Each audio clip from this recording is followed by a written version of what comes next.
warahmatullahi wabarakatuh. Salam sejahtera untuk kita.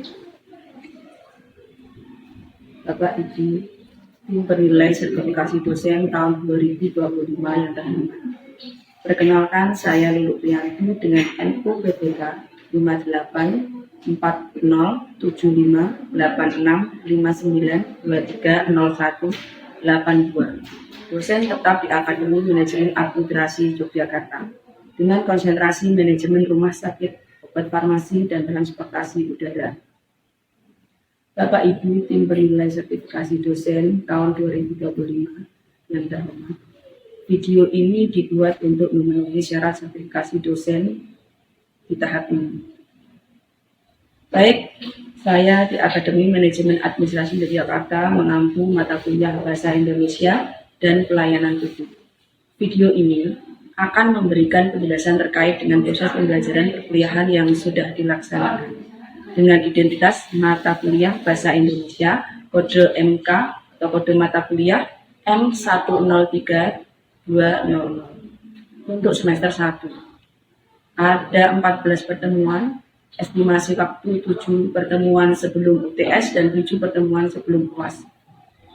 Berikut rincian yang ada dalam RPS. Deskripsi mata kuliah. Mata kuliah ini membahas tentang dasar-dasar kemahiran berbahasa Indonesia meliputi bentuk-bentuk kalimat, jenis dan gaya bahasa, kepustakaan dan prinsip-prinsip penulisan karya ilmiah dengan menggunakan perangkat lunak, serta menerapkannya dalam penyusunan dan penyajiannya dalam tataran simulasi maupun praktek. Ketercapaian pembelajaran berdasarkan sikap, pengetahuan, keterampilan umum, dan keterampilan khusus melalui mata kuliah yang bersangkutan, yaitu kerjasama dan memiliki kepekaan sosial serta kepedulian terhadap masyarakat dan lingkungan, mampu mengkaji implikasi pengembangan atau implementasi ilmu pengetahuan dan teknologi yang memperhatikan dan menerapkan ilmu manajemen sesuai dengan keahliannya berdasarkan kaidah, tata cara, dan etika ilmiah dalam rangka menghasilkan solusi dan gagasan. Selanjutnya mengaplikasikan teknologi kreatif dan inovatif dalam ilmu manajemen. Kemudian mampu mengaplikasikan prinsip-prinsip ilmu hukum bisnis dengan didukung oleh ilmu pengetahuan dan keterampilan lain. Skill dalam membantu penyelesaian permasalahan bidang bisnis secara efektif. CPMK dalam perkuliahan ini adalah mahasiswa memahami dan mengetahui penggunaan bahasa Indonesia, ragam bahasa, ragam ilmiah, ragam kalimat dan paragraf, kemudian kalimat efektif dalam karya ilmiah yang benar, serta tata tulis dengan menggunakan komputer ataupun laptop. Selanjutnya CPMK dalam perkuliahan ini adalah sosialisasi terkait dengan RPS, ragam bahasa baku, ragam bahasa ilmiah, kalimat efektif, diksi dalam karya ilmiah, pengantar paragraf, gaya selingkung penulisan KPI di AMA Yogyakarta, serta praktek penggunaan bahasa Indonesia dalam membuat KPI. Referensi dalam perkuliahan ini antara lain adalah menulis karya ilmiah, karya Dalman, terampil berbahasa Indonesia, karya Dewi Kusumaningsih dan kawan-kawan, serta YD edisi 5 serta KBBI. Aturan penilaian untuk mata kuliah ini adalah nilai akhir terdiri dari gabungan antara presensi 25%, keaktifan 5%, tugas 10%. Ujian tengah semester 30%, serta ujian akhir 30%. Berikut adalah video pembelajaran bahasa Indonesia yang sudah dilakukan. Assalamualaikum warahmatullahi wabarakatuh.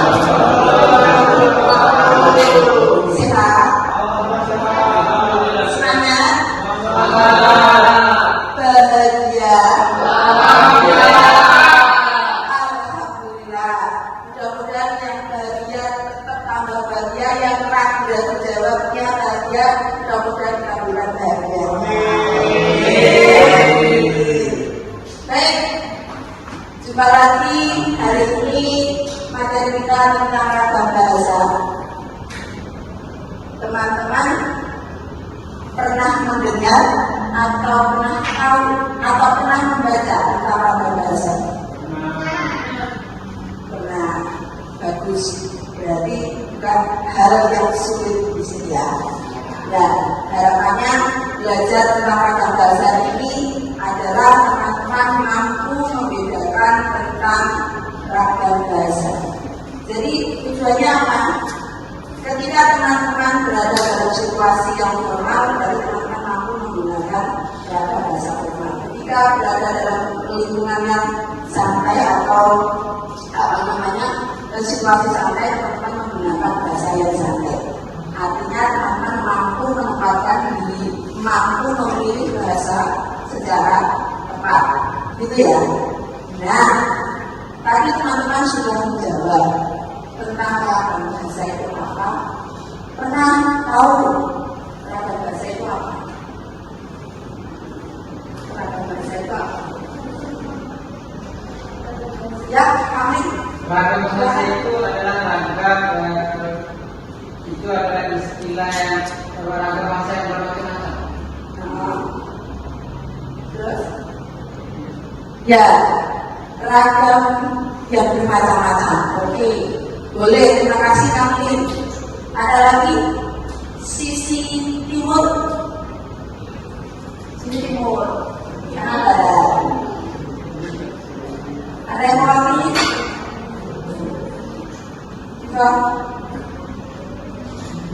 Ragam bahasa itu ada dua macam, bisa berupa verbal ataupun non-verbal. Boleh.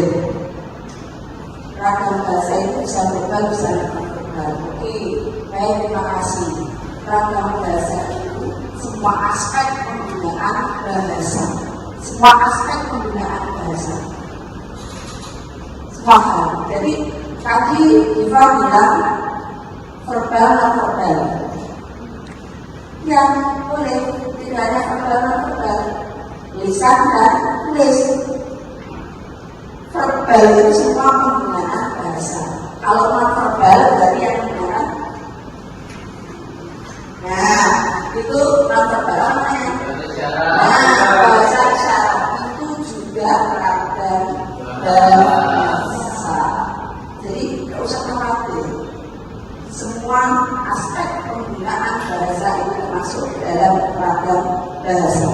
Teman-teman berbicara dengan siapapun itu menggunakan bahasa apapun itu, ketika menggunakan bahasa baru itu contoh ragam bahasa.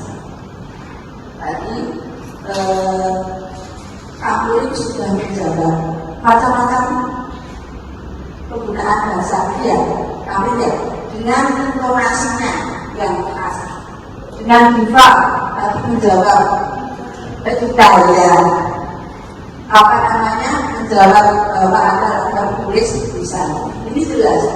Di sini dua teman ini juga memberikan contoh penggunaan ragam bahasa. Sebenarnya ragam bahasa itu disebabkan oleh apa? Faktor usia. Ya, betul. Satu faktor usia. Pendidikan,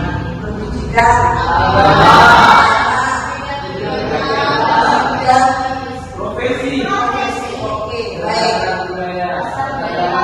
Bagus. Siapa yang mau memberikan penjelasan terkait dengan usia? Mengapa usia menjadi salah satu faktor penyebab adanya ragam bahasa? Kurangnya daya ingat.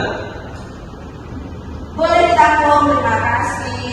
Dan ya, begini, usia itu mempengaruhi. Contoh, bagi balita, anak-anak, remaja, dewasa. Bayi itu berbahasa dengan bahasanya sendiri, moek-moek. Ketika lapar dia moek, ketika haus moek-moek, ketika ya celananya basah dia moek-moek. Itulah bahasanya bayi.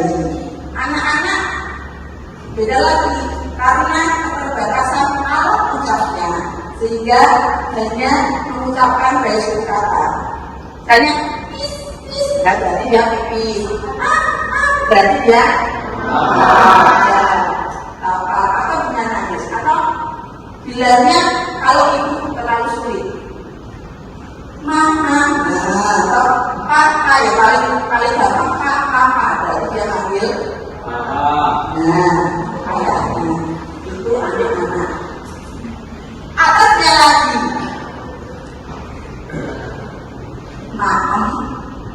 untuk makan, mama untuk makan, mimi untuk minum, ya, nenek untuk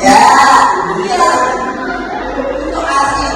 Bahkan ada yang anak sakit nenek ternyata dia minta minum susu. Loh ya usia loh ya. Terus remaja sudah beda lagi, dia kita makan perutnya ya makan, mau minum ya minum, bukan mimi lagi. Iya enggak? Iya. Terus dewasa lebih lagi beda. Nyebutnya itu tidak lagi bobo tapi ya tidur.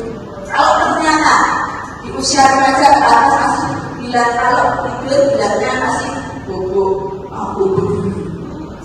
Ya, mau minum mimi dulu. Berarti ini oh ya, kan? Ini remaja yang masih tekanan belum pom dengan ya masa anak-anaknya. Oke, itu usia. Baik, kemudian pendidikan. Mengapa pendidikan juga termasuk ke dalam faktor yang menentukan adanya remaja? Karena perbedaan antar pendidikan yang mempengaruhi sehingga kalau misalnya dianya berpendidikan formal dia cenderung menggunakan bahasa baku. Apabila dia pendidikan yang tidak formal atau informal, itu cenderung menggunakan bahasa yang disampaikan. Bagus. Ya, orang yang berpendidikan sering berada dalam lingkungan yang formal. Nah, dalam situasi yang formal, bahasa yang digunakan pasti bahasa formal. Kemudian selain itu, istilah-istilahnya juga lebih baik, lebih ilmiah, menggunakan kata-kata yang ilmiah. Akhirnya, pengalaman membawanya untuk mengetahui satu kosakata tertentu yang ilmiah, kemudian mampu menggunakan kosakata tersebut ketika suatu waktu dibutuhkan. Akhirnya mampu mengucapkan ulang dengan situasi yang tepat, dengan kata-kata pilihan kata yang tepat. Tidak hanya itu, referensi bacaannya pun tentunya juga menggunakan bahasa-bahasa yang formal dunia. Jadi punya pemikiran yang kritis. Akhirnya dalam pergaulan remaja menciptakan bahasa gaul, ada bahasa alay, ada bahasa lebay. Nah, ini remaja pas remaja terdidik udah beda lagi. Nah, tentunya ini dalam pergaulan boleh digunakan ketika dalam situasi pergaulan yang santai. Silahkan dulu. Nah, selain itu faktor sosial masyarakat tertentu, perkembangan budaya dimanapun berada juga mempengaruhi adanya ragam bahasa. Mau tahu? Contohnya, sekarang dalam baju ini 80-an belum sesemarak ini. Waktu itu kayak ini namanya masih muda. Dipakainya juga beda. Hanya diginikan, sudah. Nah, kayak Cynthia, kan kreatif ya, dari 80-an. Jangan dulu begitu. Ya, kerudung, pakai kerudung makanya. Terus kemudian bergeser. Kerudungnya waktu itu, kalau sekarang nyebutnya pasmina, panjang. Nah sekarang setelah itu punya kotak, makanya harus di segitiga. Nah bentuknya segitiga. Hanya masih seperti itu toh. Kemudian ternyata perkembangan perkembangan zaman teknologi juga bahannya ada yang gampang lepas, muncullah jilbab. Ini bahasa dari sisi bahasa. Muncullah jilbab. Setelah jilbab muncul lagi hijab, muncul lagi hijab gaul, hijab sporty, hijab syar'i. Ini dari sisi bahasa ada loh, ya kan? Nah,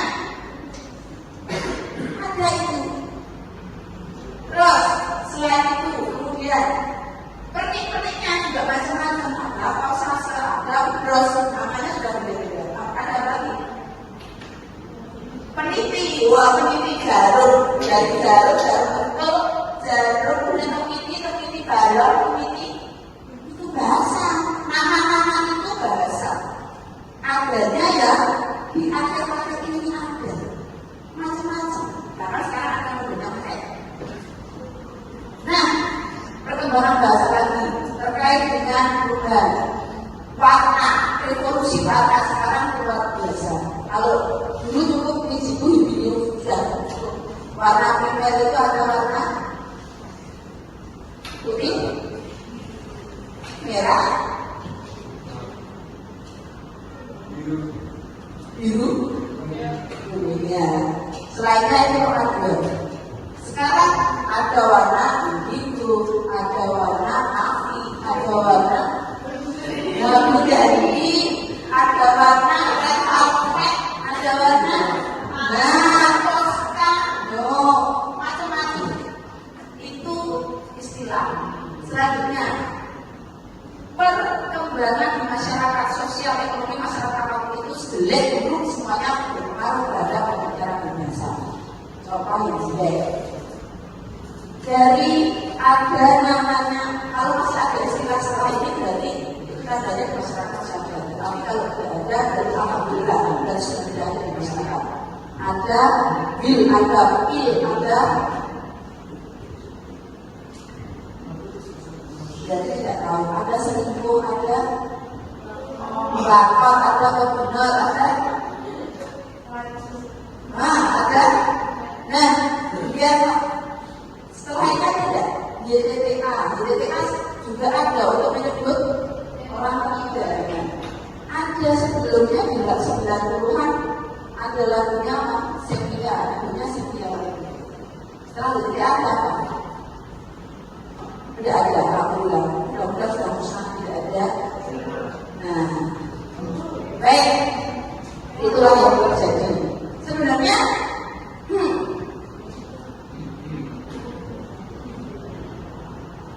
ragam bahasa itu macamnya tadi sudah disebutkan. Ada ragam bahasa tulis, ada ragam bahasa lisan, ada ragam undang-undang, ada ragam sastra, ada ragam ilmiah. Semuanya ada pada tempatnya masing-masing. Gitu ya. Sampai di sini ada yang mau ditanyakan? Tidak? Sudah. Fungsinya apa? Ragam bahasa fungsinya apa? Supaya kita kembali ke adaptasi. Oke, kalau kita menggunakan bahasa yang sesuai dengan lingkungan kita, tentunya kita akan mampu memilih bahasa yang tepat, akhirnya kita bisa diterima di masyarakat. Oke. Fungsi ragam bahasa dan personal itu identitas. Kalau di luar sana ada yang teriak-teriak, langsung disebut, kamu identitas. Itu dari dia berbicara. Arjuna, Arjuna. Wah, ya. Ternyata dia. Iya, begitu. Ternyata si Udin. Kehilangan cinta, oke. Baik. Iya, dari bahasanya pula kita akan tahu orang mana dia. Kalau kan,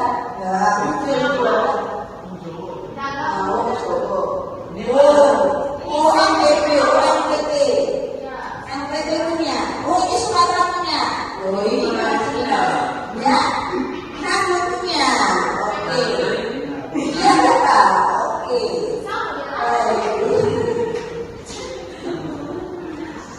Baik, ini kira-kira.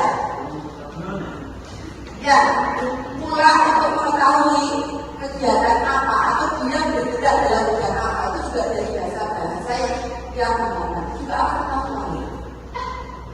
Apakah dia bersifat dari keluarga militer atau dari pendidik atau bapak ibunya ada guru dan lain sebagainya atau apa?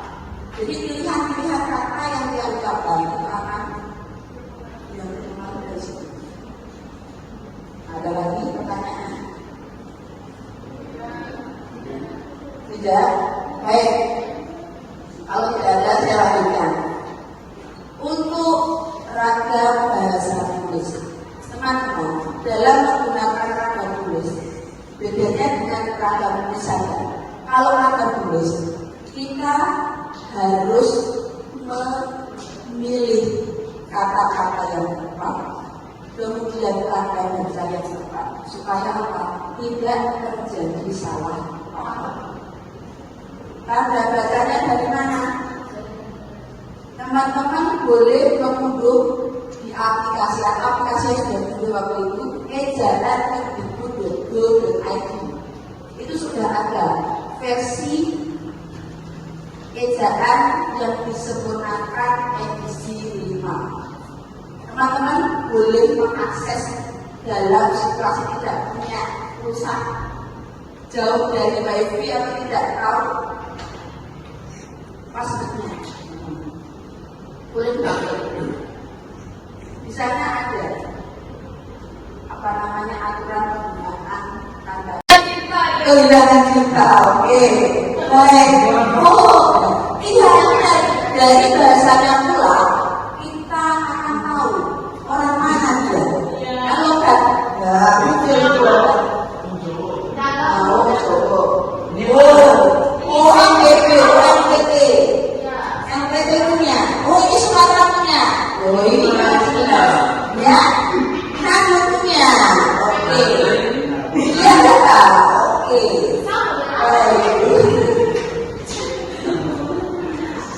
Baik, ini dia. Ya, pulang untuk mengetahui kegiatan apa atau dia bergerak dalam kegiatan apa itu juga dari bahasa yang menggunakan. Juga apa tahu? Apakah dia bersifat dari keluarga militer atau dari pendidik atau bapak ibunya ada guru dan lain sebagainya atau apa? Jadi pilihan-pilihan kata yang dia ucapkan itu akan yang terkenal dari situ. Ada lagi pertanyaan? Cukup. Oke, baiklah. Kalau tidak ada pertanyaan, saya ulangi lagi bahwa ragam bahasa itu penting kita pelajari, penting kita tahu, penting kita terapkan sesuai dengan apa tadi? Sesuai dengan apa ini? Sesuai dengan situasinya. Termasuk bahasa daerah jangan sampai dilupakan. Kalau memang lingkungan ada dalam satu daerah, bahasa daerah itu sesuai dengan literasi bahasa Indonesia. Literasi kita itu utamakan bahasa Indonesia, lestarikan bahasa daerah, kuasai bahasa asing. Adil kalau mau menggunakan masyarakat internasional. Ya, baik. Terima kasih untuk teman-teman hari ini. Sampai ketemu besok. Sukses untuk kita. Bahagia. Tetap semangat. Wassalamualaikum warahmatullahi wabarakatuh. Teman-teman, kita lanjutkan diskusi hari ini. Ya, bentuk kelompok ya. Iya. Kita diskusi kelompok. Langsung saja supaya menyingkat waktu. Dan ini sudah acak kan. Jadi langsung saja. Kelompok 1, kelompok 2, berempat ya. kelompok 3, kelompok 4, kelompok 5, kelompok 6, kelompok 7, nah ini kelompok 8. Oke? Sekarang duduknya sesuai dengan kelompok masing-masing.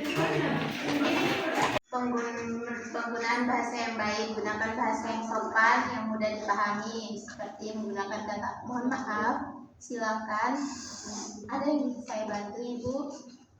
Pelanggan merasa dihargai dan merasa diperhatikan dengan menggunakan bahasa tersebut. Bagaimana pendapat teman-teman? Terima kasih untuk kelompok 6 yang sudah menyampaikan pendapatnya. Sekarang coba kelompok 8. Yuk. Yes. Menurut kelompok kami, penggunaan bahasa dalam pelayanan memiliki peran yang sangat penting karena berpengaruh langsung terhadap kepuasan dan kenyamanan pelanggan atau pengguna layanan. Contohnya bahasa yang sopan dan ramah, bahasa yang mudah dipahami, bahasa yang empatik, dan bahasa yang profesional. Terima kasih kelompoknya Jerry dan kelompok yang sudah menyampaikan hasil diskusinya. Selanjutnya, belakang sudah, sekarang depan. Dharma Mahjong. Ya. Jadi hasil diskusi dari kelompok kami kelompok 2 ada skenario. Jadi dari kelompok kami dari kelompok 1 ingin menyampaikan skenario pelayanan publik di rumah sakit. Contohnya dialog petugas dan pasien. Petugas, selamat pagi Bapak atau Ibu, selamat datang di Rumah Sakit Sehat Sentosa. Ada yang bisa saya bantu? Terus jawaban dari pasien, selamat pagi, saya ingin mendaftar untuk pemeriksaan dokter umum. Petugas, baik Bapak dan Ibu, mohon izin apakah sudah membawa kartu identitas atau kartu BPJS? Terus pasien menjawab, sudah, ini kartu BPJS saya. Petugas, terima kasih Bapak dan Ibu, saya akan memproses pendaftarannya, mohon menunggu sebentar. Jadi catatan penggunaan bahasa yang baik dalam pelayanan rumah sakit adalah menggunakan sapaan ramah dan formal.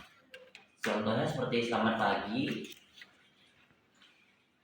sampaikan prosedur dengan jelas. Mohon menunggu, kami akan memproses data Bapak dan Ibu. Silakan menuju ruang tunggu nomor 3. Gunakan bahasa yang menyenangkan dan penuh empati. Semoga Bapak dan Ibu segera sehat. Kami siap membantu jika ada keperluan lainnya. Baik, terima kasih. Secara umum hasil dari diskusi kelompok hampir sama ya. Kita tarik kesimpulan bersama-sama. Yang pertama, bahasa harus sopan, Mudah dipahami, mudah dipahami, jadi sederhana. Selanjutnya, ramah, dengan ramah, pilihan kata-katanya yang terbaik, yang bagus, cantik, empati. Ada lagi? Ada lagi? Ada lagi? Cukup. Baik, terima kasih diskusi kelompoknya dan antusias teman-teman dalam mengikuti pembelajaran ini. Baik, terima kasih untuk pertemuan hari ini. Kita akhiri dengan berdoa menurut agama dan kepercayaan masing-masing. Berdoa dipersilahkan.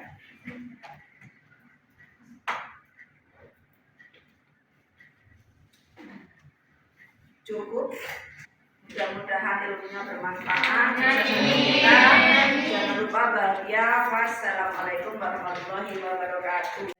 Bapak Ibu tim penilai sertifikasi dosen yang terhormat, demikian tadi video pembelajaran yang sudah saya lakukan. Semoga dapat dijadikan bahan penilaian yang baik untuk kelulusan sertifikasi dosen di tahun ini.